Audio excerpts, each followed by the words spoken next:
Hello everyone. My name is Sarang and welcome to the Sarang Moles Pharma Academy.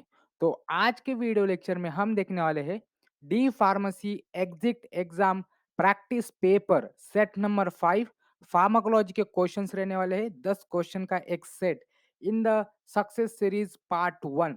तो सबसे पहले question के ऊपर हम जंप करेंगे। Question number 1, drugs mostly cross biological membranes by, और उसके ऑप्शन है passive diffusion, option B active diffusion, option C active transport and option D carrier mediated transport. तो इस क्वेश्चन का मतलब है कि ऐसे कौन से ड्रग्स है कि या वो ज्यादातर ड्रग्स किस प्रकार से बायोलॉजिकल मेम्ब्रेन को पास करते हैं, और इसका सही ऑप्शन है ऑप्शन ए पैसिव डिफ्यूजन। उसके बाद next question, question number 2, all of the following cross placenta except, मतलब ऐसे कौन से ड्रग है कि जो प्लासेंटा को क्रॉस नहीं करते हैं, ऐसा कौन सा राइट ऑप्शन है। एक्सेप्ट का मतलब है नहीं, और उसके ऑप्शन है option A warfarin, option B heparin, option C phenindione and option D morphine, और इसका सही आंसर है ऑप्शन बी हिपैरिन। हिपैरिन एक ऐसा ड्रग है कि जो प्लासेंटा को क्रॉस नहीं करता है। उसके बाद next question, question number 3, which of the following drug do not cross the placenta. हमने सिर्फ इसमें ऑप्शन थोड़ी चेंज किए हैं पर क्वेश्चन वही है। Option A Dilantin, option B diazepam, option C acenocoumarin and option D heparin, और इसका आंसर है ऑप्शन डी हिपैरिन। उसके बाद नेक्स्ट क्वेश्चन के ऊपर हम जंप करेंगे। Question number 4, zero order kinetics is seen with, और उसके ऑप्शन है option A phenytoin, option B phenobarbital, option C erythromycin and option D digoxin. तो मतलब ऐसे कौन से ड्रग है कि जिसके अंदर हमें जीरो ऑर्डर काइनेटिक्स दिखाई देती है, जो कि हम पढ़ने वाले हैं फार्माको काइनेटिक्स में, और इसका सही आंसर है ऑप्शन ए फेनिटोइन। तो फेनिटोइन जीरो ऑर्डर काइनेटिक्स को फॉलो करता है।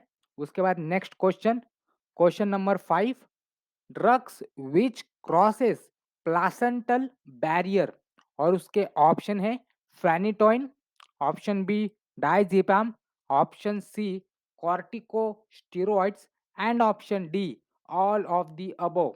मतलब ऐसे कौन से ड्रग है कि जो प्लासेंटा को क्रॉस करता है। इसके पहले वाले जो हमने क्वेश्चन पढ़े थे तो उसमें हमने ये पढ़ा था कि प्लासेंटा को क्रॉस नहीं करता है, और इस क्वेश्चन में उसका उल्टा है, और इसका सही आंसर है option D all of the above. Phenytoin, diazepam and corticosteroid तीनों ड्रग्स प्लासेंटा को क्रॉस करता है।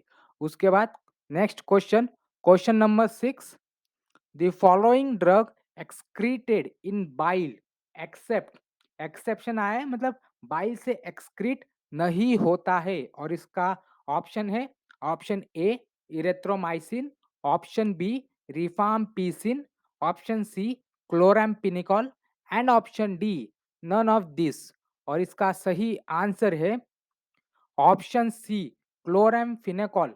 तो क्लोराम्फेनिकॉल एक ऐसा ड्रग है कि जो बाइल से एक्सक्रीट नहीं होता है।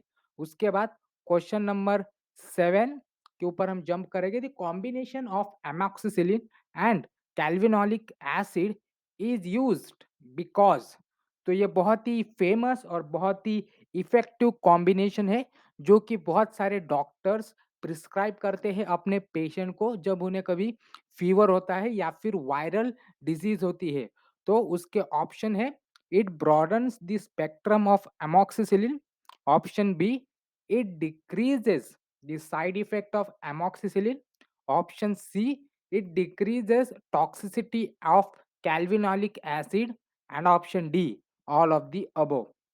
तो इस क्वेश्चन का ये मतलब है कि जो फेमस कॉम्बिनेशन है एमोक्सिसिलिन एंड कैल्विनोलिक एसिड, जो कि एक एंटीबायोटिक की तरह देते हैं बहुत सारे डॉक्टर, तो ये क्यों देते हैं? और उसके ऑप्शन है, तो पहला ऑप्शन ये बताता है कि जो एमोक्सिसिलिन, जो कि एक सिफेलोस्पोरिन या फिर पेनिसिलिन का जो डेरिवेटिव है, उसके स्पेक्ट्रम को बढ़ाता है। मतलब वो अगर सिर्फ़ एक लिमिटेड नंबर ऑफ इन्फेक्शन के ऊपर काम करता है, तो कैल्विनोलिक एसिड के वजह से उसका जो नंबर है या फिर जो स्पेक्ट्रम है, वो बढ़ने वाला है। ऑप्शन बी, एमोक्सिसिलिन के साइड इफ़ेक्ट को कम करेगा। ऑप्शन सी, कैल्विनोलिक एसिड के साइड इफेक्ट को कम करना। और option D, all of above. तो ऐसा कौन सा, ऐसे क्यों करते हैं कि एमोक्सिसिलिन और कैल्विनोलिक एसिड का कॉम्बिनेशन देते हैं? और इसका सही आंसर है option A, it broadens the spectrum of amoxicillin. तो सिर्फ हमें एमोक्सिसिलिन के ऊपर ही कंसंट्रेट करना है।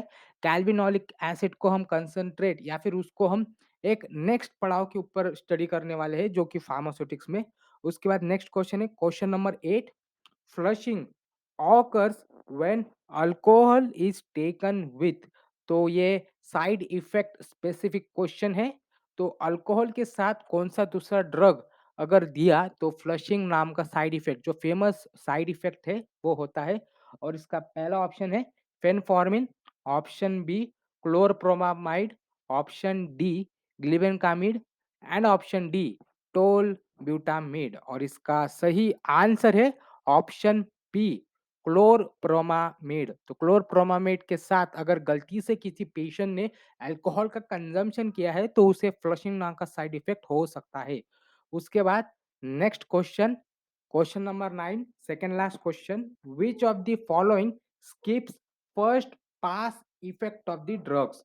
तो ऐसा कौन सा ड्रग का एडमिनिस्ट्रेशन रूट है, मतलब रूट ऑफ एडमिनिस्ट्रेशन ऐसा कौन सा है जो कि फर्स्ट पास मेटाबॉलिज्म को स्किप करता है या फिर उस स्टेप को छोड़ देता है? उसके ऑप्शन है, option A oral injection, option B rectal suppositories, option C intravenous injection and option D intra arterial injection. और इसका सही आंसर है option D intra arterial injection. Intra arterial injection first pass effect को skip करता है। उसके बाद सबसे लास्ट वाला क्वेश्चन इस सेट का, the elimination of drugs is dose dependent except. मतलब ऐसा कौन सा ड्रग है इस पूरे चॉइस ऑफ ऑप्शंस में कि जो डोज के ऊपर नहीं डिपेंड होता है। मतलब अगर आप उसे कम मात्रा में भी दो या फिर ज्यादा मात्रा में भी दो, उसका इफेक्ट एक जैसा ही रहता है या फिर उसका एक्शन किसी पेशेंट के ऊपर एक जैसा ही रहता है। उसके ऑप्शन है phenytoin, option B salicylate, option C theophylline and option D chlorpromazine. और इसका सही आंसर है ऑप्शन डी क्लोरप्रोमाजिन। एक ऐसा ड्रग है कि जो डोज डिपेंडेंट नहीं रहता है। मतलब आप उसको कम मात्रा में भी दो या फिर बहुत ज्यादा मात्रा में भी दो, तो उसका एक्शन एक जैसा ही रहता है। अगर कम मात्रा में दिया तो हमें ऐसा लगता है कि जो रिक्वायर्ड थेरेपेटिक एक्शन है वो नहीं मिलेगा, पर ऐसा नहीं है। क्लोरप्रोमाजिन अगर आपने बहुत कम मात्रा में दिया किसी भी एज ग्रुप के पेशेंट को, तो उसका एक्शन एक जैसा होता है। हाँ, पर अगर ज़्यादा मात्रा में दिया, अगर रिक्वायर्ड अमाउंट से ज़्यादा दिया, अगर एक्सेस में दिया, तो उसको साइड इफ़ेक्ट हमें दिखाई दे सकता है और उसको किडनी के ऊपर और उसके लिवर के ऊपर बहुत ही भारी नुकसान हो सकता है। उसके बाद नेक्स्ट, थैंक यू। लाइक कीजिए, शेयर कीजिए, सब्सक्राइब कीजिए सारंग मौर्य फार्मा एकेडमी को। अगर आपको कोई पॉइंट के ऊपर डाउट है, तो आप मुझे बेझिझक होकर कमेंट सेक्शन में पूछ सकते हो। मैं पूरी कोशिश करूँगा कि आपका डाउट सॉल्व कर सकूँ। Thank you.